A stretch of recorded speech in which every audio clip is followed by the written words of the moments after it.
sure you have many, many stories. Being in this industry for going on 30 years has really, it's given me enough time to be comfortable with who I am and also know how to handle the situation of who knows what I'm doing and how to address it, how to, how to navigate what the story is going to be. Yes. So my parents, I'm always completely honest, whether they want to hear it or not. My mother is 200% into whatever I'm doing. It doesn't matter. So I sell a tangible product. I sell products that, a very large majority of people use and enjoy and they're curious about. I was going to say, and if they don't, they want to know. Individuals, yeah. And my mother understands that. I'm not using the products with people. I'm not showing them live demonstrations. It's... And you're very conservative. Yeah, I'm pretty conservative. Yes. And so it's, me addressing like, look, this is the reality. This is that, like, this is technically a medical aid that we don't address as a medical aid, but now that it's sold on in online stores, that you can find it under health and wellness. Yeah, because it is health and wellness. It really is. And there's nothing wrong with it. That's how they used to fix hysteria, remember? Exactly. Yes. Those were the days. That I have a hot doctor. So, it's my dad, we don't talk about it. He knows, but it's very clear. We just don't go into detail. He's proud of me. That's understandable. Yeah. He's proud of me for just being me, but he's very religious, but I feel like he's the correct type of religious where he doesn't expect you to do everything that he does. He's not cramming it down your throat. He likes what he likes. He wants you to be a good person. Yeah. He'll talk to you about being a good person. He leads by example. I know you always speak so good of him. He's amazing. He's absolutely amazing. Taught me like how to be respected and how to use sarcasm to my advantage. Yeah, you're very good hilarious. At that. Thank you. But when it comes to like, there've been a couple times I'm like, oh, I'm doing this and it's pretty exciting. And he's like, okay, that's enough. He doesn't want to know full details. He's like, all right, that's enough.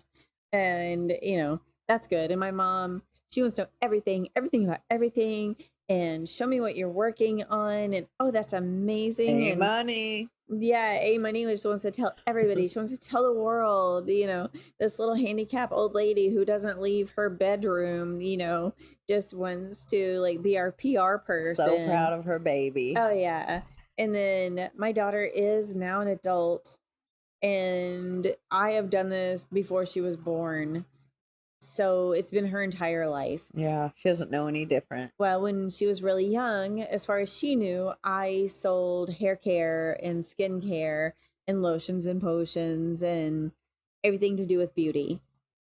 So that she understood and that we would talk about. And she was so proud and loved it. And then as she got older, there were a couple times like, I was doing a fundraiser. A friend of mine, like one of my very best friends from high school, he had cancer and he had a few children or has a few children. But at that time he had just like a few children. Got you. And he was having a hard time struggling because there wasn't a lot of aid and churches. Like you have to live in this proximity and you have to be part of the church and whatever. So he's just trying to find help for him and his family. Yeah. Now, he has always busted his butt and made a ton of money and took care of his family. So now he's in a hard time. So I'm like, okay, here's what I can do. And because I love you, I'm going to, do my very best to raise money for you. So I start ordering different things from people I know in the adult industry. So I have friends that sell movies. I have friends that sell toys. I have friends that sell, vibrators, masturbators, lubricant. It is what it is. Mm-hmm. It's nothing crazy.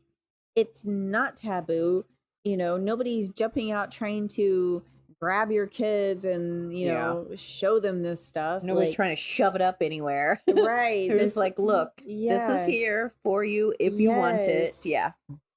So there was a time that like I ordered a bunch of stuff from Amazon because we were just placing Amazon orders for things we needed. Then I also had shipments coming in, DVDs, adult products, whatever. That box came in, go open it up and tell me what's inside. Like, help me. I'm busy. Help Yeah. me. So she goes and she opens a box. It's Amazon. Another box comes. Okay, it's Amazon. Another box comes. She opens it up, but it's not open all the way. And she goes, this one's yours. I'm like, what are you talking about? Just open it, bring it to me. And she goes, no, it's yours. And I'm not going to open it. I'm like, okay, I hear you loud and clear. Thank you so much. And it was left alone, you know, and she didn't really see anything, but she knew. She was like, because I had told her, I'm like, I'm expecting things to come in. Yeah. Here's what I do, and here's what I sell. Here's how it works. And if your friends or you have any questions, just come to me. Mm-hmm. Come to me. If you're not comfortable with me, go to Aunt Amy, and we will answer all your questions. We'll help you. Do not feel like you're lost or in the dark or you don't have somebody to turn to. I understand it's not an easy thing to talk about.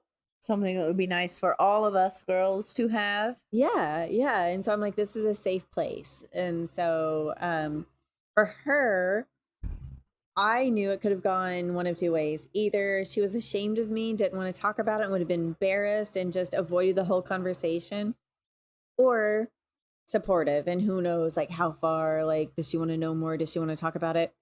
She's just supportive. She's just like, you're amazing. I love you.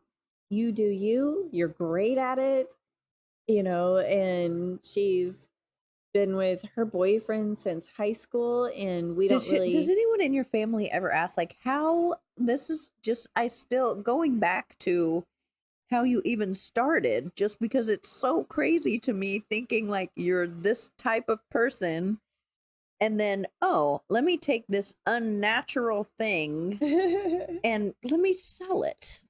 That seems like a good idea. Like, that just doesn't make sense to me. Like, so do any of these guys ask this question? No, and because it doesn't seem your personality. Well, I think it's because my family, like I said, like, we're about 30 women to 2 men, and you know, our family seems to produce women.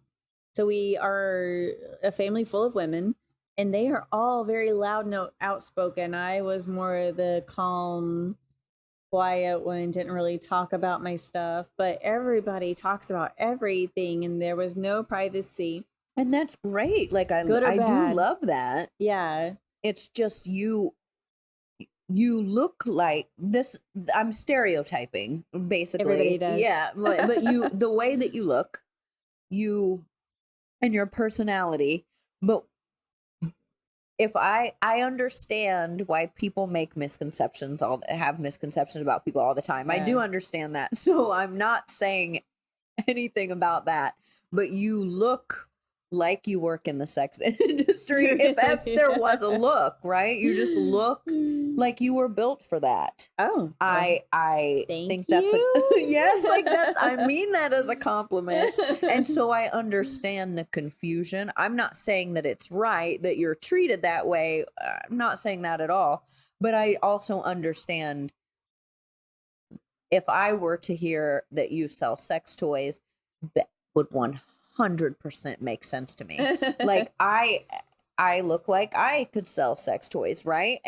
But it's just interesting because that's not, you are completely the educator side of it. Yes, is what I see. Like, and you're a lot of fun. That's not to say that you're not a lot of fun. It's just interesting to me that you would take this and sell this. That's so funny to me. I'll stop talking about it. It is the educator side, because not enough people, when I first started, it was still like taboo and fun and make fun, and you know, it still is. You're gonna buy in what I see. Yeah, you're gonna buy a vibrator that has like a sexy girl from the 90s with her big hair, and probably the hair I have right now. Hello. Looking That has her cute. has her big hair and her, shiny bikini on, like Mhm. standing there selling this sex So toy different. to women buying sexy women. Like, Yes. this is your product because Because the guy is this buying porn it. star, this porn star is on this vibrator, so that's for Yeah. you. When you feel like being this slut. And I've ran into and met some porn stars in our industries, and they are intelligent and Oh, for sure. lovely, Yeah, yeah. and That has one has nothing to do with the other. And I don't exactly. know any of them.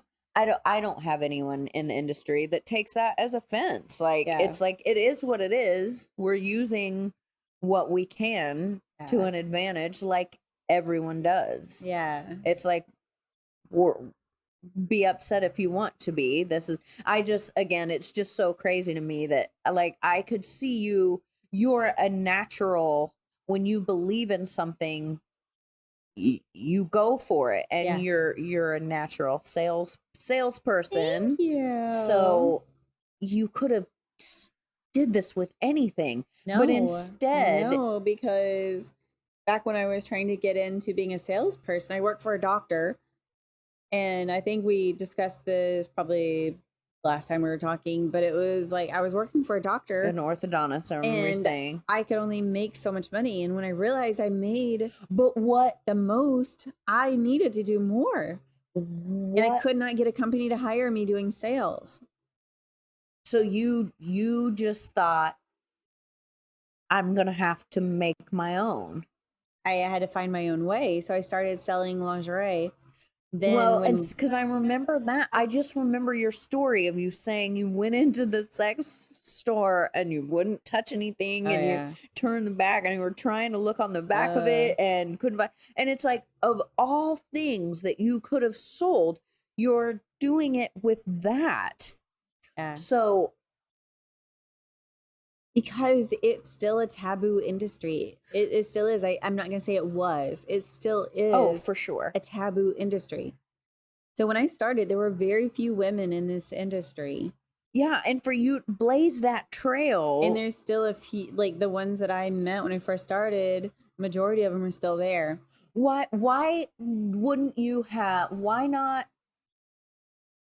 Trying to think of what 19-year-old girls like. I was in my mid-20s. Okay, mid-20s. Yeah. I went back to your 19 story. You were free for me. Yes. You could have sold lingerie, which would have. I did. Well, no, I mean, you're saying I did. I guess for you to take a sex like something that you had negative connotation. I don't know how to say this correctly so that it comes out. I had no problem with sex toys. I had no problem with it.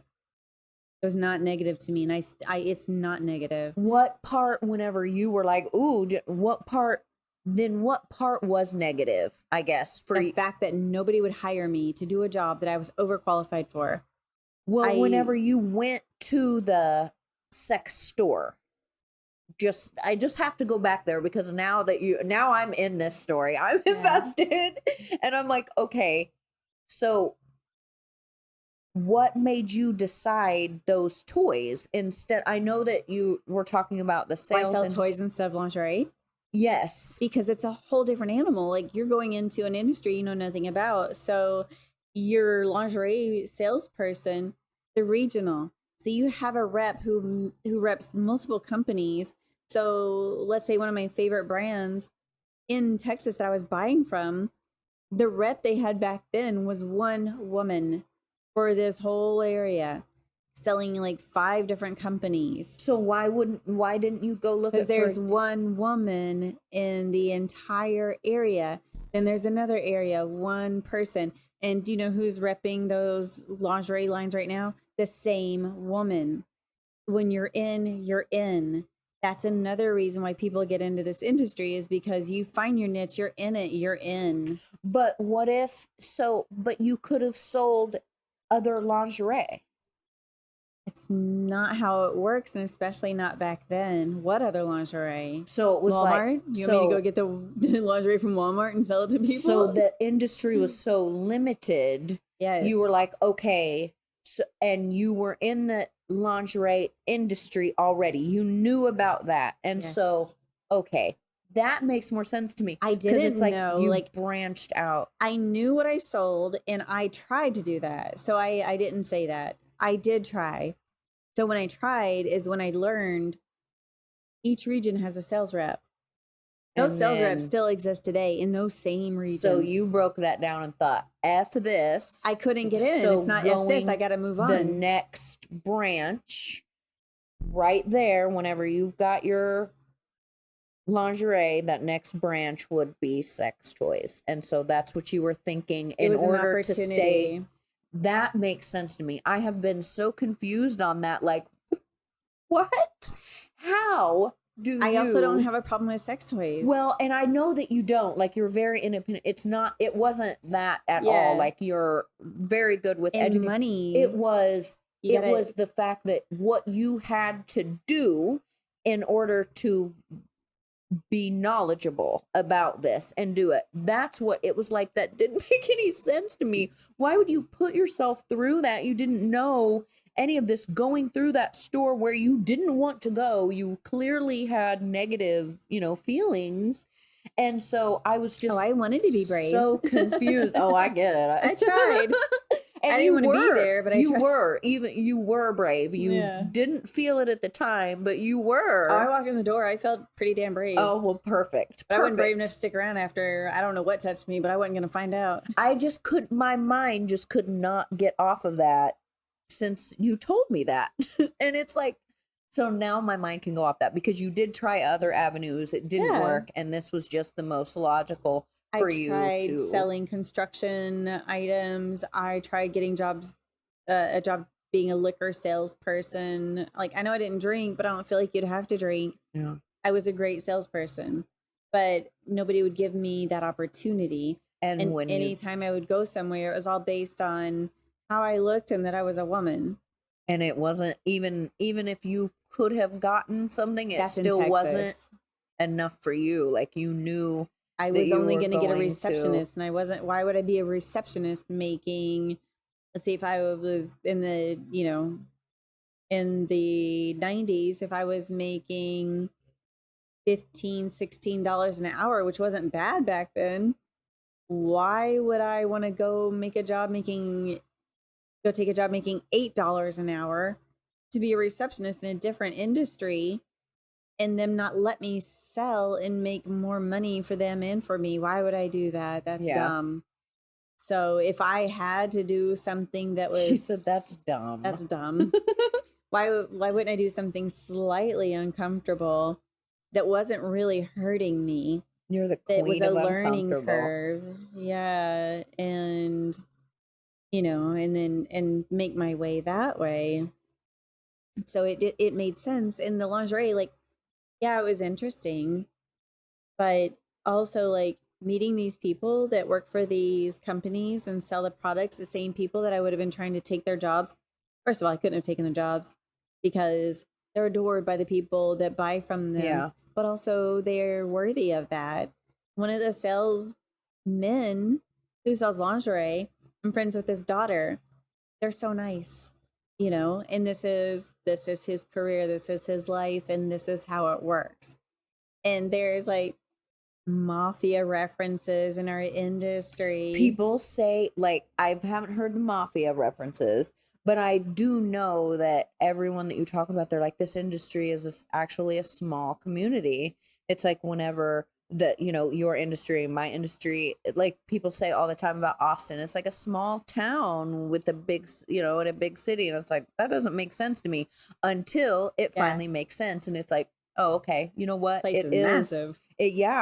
But everyone, the industry, everyone knows one another. It's like, okay, if you're a big player in it, they know who you are. Yeah, exactly. So I understand that. And you stay.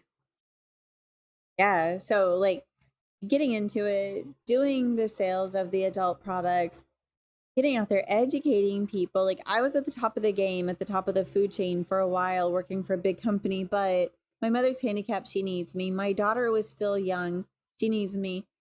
My daughter told me one time when I came home from a business trip, I had a weird dream last night. I said, "What was your dream?" "Well, you went to work, but you never came home." And I was like, "Okay, well, it's not really a dream. That's a nightmare." And then she basically, like a year later, I'm dense, year later, had the same dream, which is a nightmare, that I went away for work and I never came home. And so I promptly quit my job, Yeah. which was very difficult to do. I'm still friends with the man that owns the company, his wife, like the other people, like the other owners, like they're a great group, but I couldn't give them what I had been giving them, which was all of me when my family needed that. And so I had to make choices of moving home. So a lot of people were like, "Oh, you want to change jobs all the time? Like, oh, you can't keep a job. You just want to change all the time." Well, reality was I was still good at what I did. I needed jobs where I could be at home, be with my family, do a job, make the sales, get paid. And I took a huge pay cut. It would be extreme highs to extreme lows, but I was home with my family. I was able to take care of my mother, which I still do. And I was able to take care of my daughter and be there with her and, help her become the intelligent, beautiful young woman that she is now. She's very strong willed, also very compassionate and loving and listens, and like she sees you. Like that's her. But yeah, it was a lot of work getting to where I am today, and a lot of criticism from people where it didn't come from. So, Dad, don't talk about it. Mom, oh hell yeah, great job. Yeah. Some family members, I don't care. You know, love me, hate me. You may say you love me to my face, hate me behind my back. I really don't care. I think most of them, support what I do. We have a huge family too. So that's like Yeah, there's a lot our of family. you. Yeah, our family is so big. It's like a small town. I'm like, look, some of you love me, some of you hate me. You don't even know me. I don't Yeah. care. But it's like something you have to be comfortable with. I'm completely comfortable with me and what I do because I know what I'm doing is for the greater good Yeah. for people. And some people might discount like, "Oh, it's only sex toys." No, it's not only sex toys. It's pleasure products. It's health and wellness.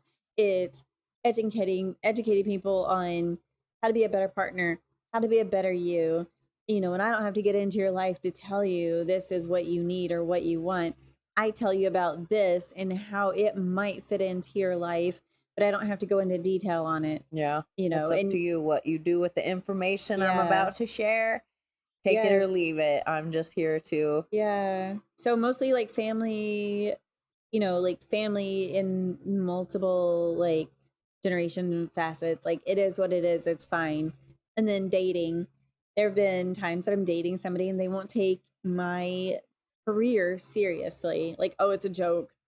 Let's tell everybody it's a joke. I had one girlfriend, like friend that I had been friends with for like, now at this point, uh 30 years. We've been friends and she's an amazing person, but forever she would introduce me with the things that she didn't realize was like negative nicknames. "Oh, this is so and so," for the product that I was selling. "This is so and so girl," and like lube girl or dildo See, girl. now I gotta interject. Yeah. Like, to me, when someone does that, they're purposefully doing that. Oh, I agree. Like, to put you where Minimize. yes. So it's like, it's just, They were embarrassed. They wanted to be my friend, but they were embarrassed. And also, like, it was easy to make a joke at my expense. Now, but these what's days are really totally weird different. is why would anyone use that to, like, why would that be funny? Like, that's just so crazy what people. Because it's shocking, shock value. Yes. People still love shock and value. I do know that, and I've seen some crazy things Yeah. throughout my lifetime period, I Yeah. guess, and some crazy judgments, because like I said, I Yeah. used to be judgmental, so I was on that side of the I spectrum was too. also. I was too so long ago. But you have to live and learn, and like these people, they have lived and they learn, but I'm still not allowed to be that certain friend. Like there's certain friend groups where, and I put my friends in that place. Like they were close friends. Now they are in that category for me where I'm your friend you tell everything to. Like things you would hold for your deathbed that you don't want to tell anybody. They'll tell me. They'll Yeah. tell me anything and everything they have going on, their dirtiest little secrets, because I'm still taboo to them and nobody's going to talk to me.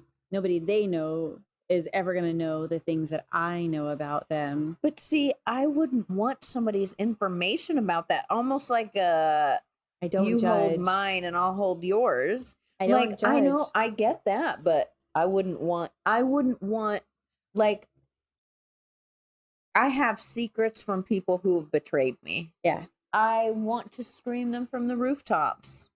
But whatever. I don't care. But I also you like I don't want to it sounded like you were like, "Well, look, I've got their secrets, so if they let mine go out, then there goes theirs." Oh, no. Oh, okay. Not at all. I was like, No, "Oh, I they don't think that sounds good." no, I would never. And that's another thing. Like, I'm trustworthy. You can tell me anything and I'm not going to repeat it. Yeah.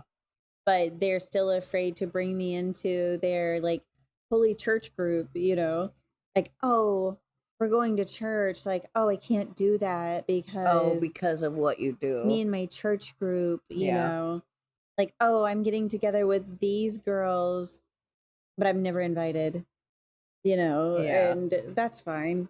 You know, they're probably boring anyway. But it's, you know, it's one of those things. I want my friends to be more comfortable with who they are. Don't be ashamed of me. Be ashamed that you're not comfortable with who you Mhm. are. And then now that they're getting older and they're having like this sexual function, like what's it, dysfunction, sexually dysfunctioning, like they need help. Oh yeah. They need help. They need to know. And that's something that I plan to work on. Captain Save a Ho. Oh yeah. Now Oh, it's your turn. Yes, I do. It's always been my turn. No. You Well, know, yeah, giving gifts, you're like pretty I give gifts like, oh, Save a Ho. here, you know, because again, I listen, like you're an innie or an outie. What do you need? Oh, look, I happen to got the like I got this sample and I'm gonna, you know, give it to you now.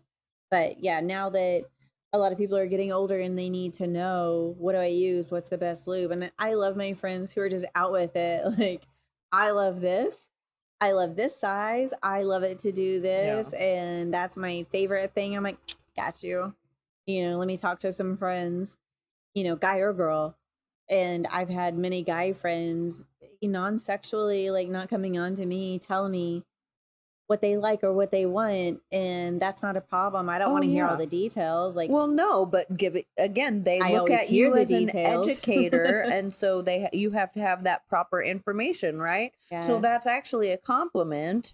Like, Oh yeah, I don't mind helping. I don't always want to hear all the details. Like, I don't want to think about my girlfriends in oh, certain positions. see, I would want or to because I'm like, man, I just tell me all of it.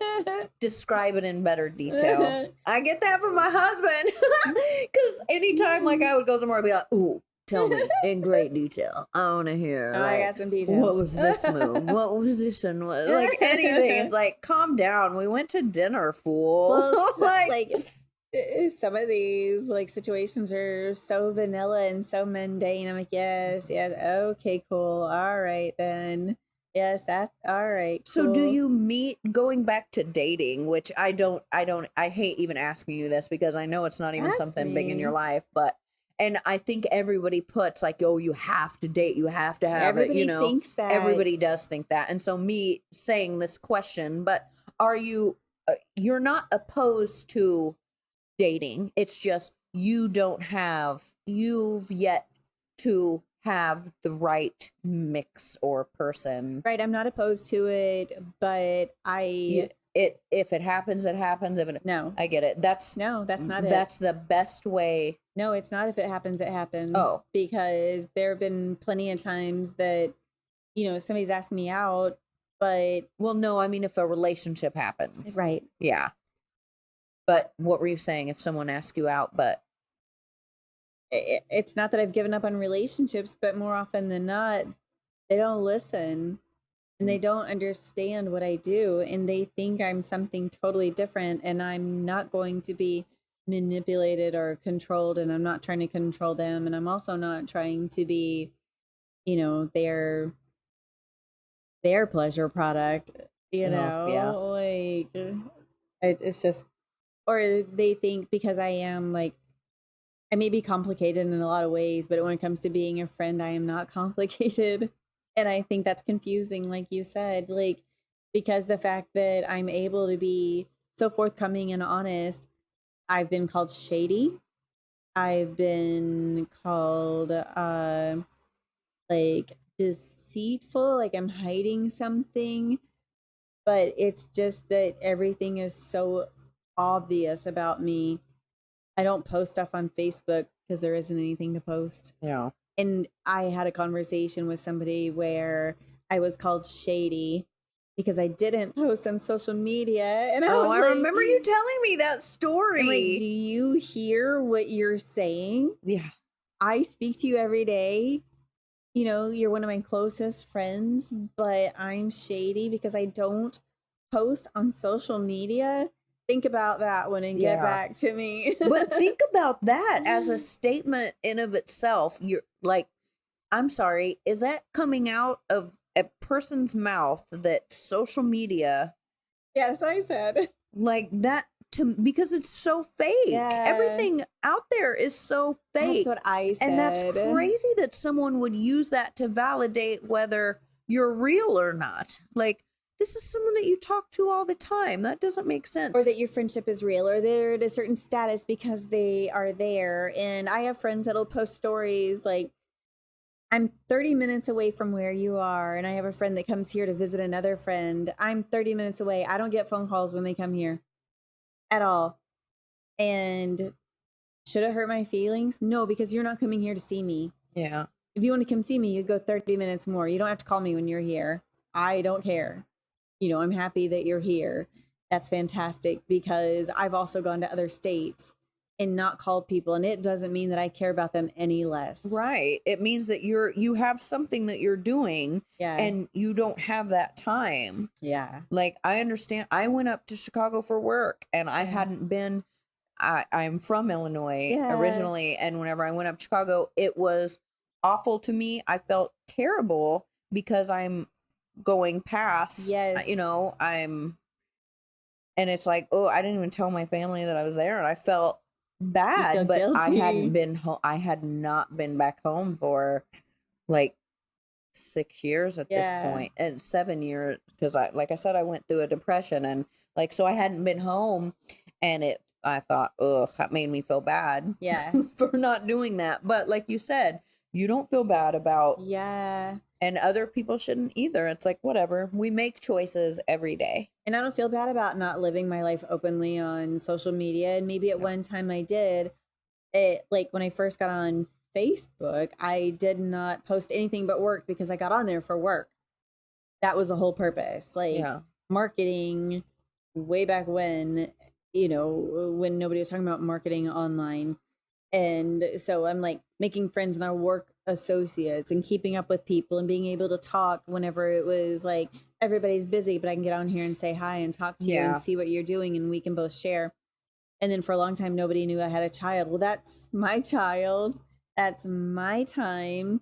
But as I got to know people, then of Then you would course, share that yeah, that detail. yeah. I understand. Then I had a lot of family members and friends start to add me on Facebook once, you know, they figured out what it was. And then I started sharing pictures and sharing more about my life because working and traveling And it was 3 easy that weeks. they were both all there at the Yep. same. Yeah.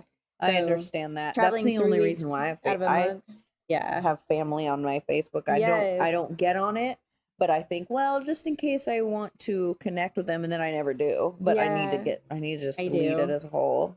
I do as much as possible. I had one great uncle who had him and his cousin created a Facebook page just for our family, and it's fascinating because the family is so big, and so there's a Oh, I picture bet. literally of like back in the 1819 early 1900s of like the two families, and it's like 8 kids on this side and 8 kids on that side, and Oh, couldn't imagine how that's then the grown in family 100 years. trickles in. Yeah, like I've got family members I've never met and I don't really know much about, but it was so cool because he made it a point to always include me. And my grandmother passed away when I was young, and so he's the one that sounded the most like her. Oh, So I really loved talking to him and hearing from him. And again, like I feel like he passed away too young because he wasn't even 80 yet. And yeah. you know, my other grandmother is like in her 90s, you know, and he was healthy, but you know, something happened. But it was fun talking to him and hearing and learning about the family. And then they kept up with like the family history. And Man, evidently I we've don't always know been anything. outspoken. Yeah. I know Ask your I've got mom. German. My mom had passed Oh back yes, I'm in so 2012. sorry. That's okay. That's right. I was thinking about That's that today. that's Sorry. okay. Um, but and I didn't. I don't know anything about my heritage. I don't know. Really? Yeah, I don't know. I haven't done any of that 23andMe. But to me, against unpopular opinion, I never really. Not that I don't care, but it's like I am trying to figure out me Yeah. and move forward. And so I don't do a lot of things in the past. I don't yeah, like, and so it's like, well, that doesn't really help me that I know of, in the Yeah. future. So I guess I don't really need to know that. It So I just helped. don't. It helped in the way of speaking with him and seeing things that were documented. I learned there's certain things in the family that are medical traits that could be life threatening. But if you, That's, yeah, yeah, that would be good to yeah. have. So I found out that like there's a couple things that are like consistent and that needed to be addressed, and it was nice to know like, oh okay, it wasn't something weird like working for the orthodontist